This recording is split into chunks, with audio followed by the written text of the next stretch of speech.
pas parce qu'elle va se marier avec quelqu'un qui est français ou qui est résident en France qu'on ne pourra pas le reconduire.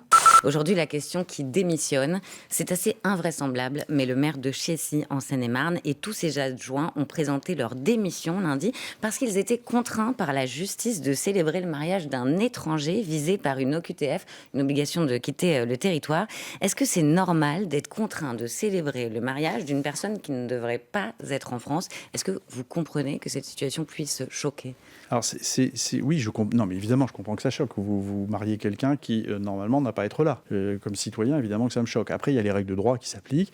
Et ça relève d'abord du procureur de la République, qui peut invalider le mariage quand il est saisi en ce sens par le maire, qui demande une enquête de police pour vérifier qu'il y a une vie commune, etc. Je comprends qu'au cas d'espèce, ça a été fait, que le procureur a confirmé sa décision. Voilà. On peut être pour ou contre. Vous comprenez ce maire?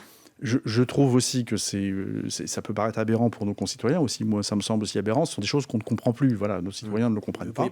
Maintenant, c'est le droit. Ça n'empêche pas. Attention, et c'est pour ça que d'ailleurs que Gérald Darmanin a fait modifier les textes, et notamment la loi de janvier 2024, qui nous permet de reconduire néanmoins ces personnes. C'est pas parce qu'elle va se marier avec quelqu'un qui est français ou qui est résident en France qu'on ne pourra pas le reconduire. Ça n'est plus un obstacle à la reconduite. Et donc, dès lors que l'on caractérise des troubles à l'ordre public, dès lors qu'on caractérise qu'il n'avait rien à faire sur le territoire national, on peut le reconduire. Et c'est ce qu'on fait. J'ai plusieurs centaines d'affaires en cours en ce sens. Voilà.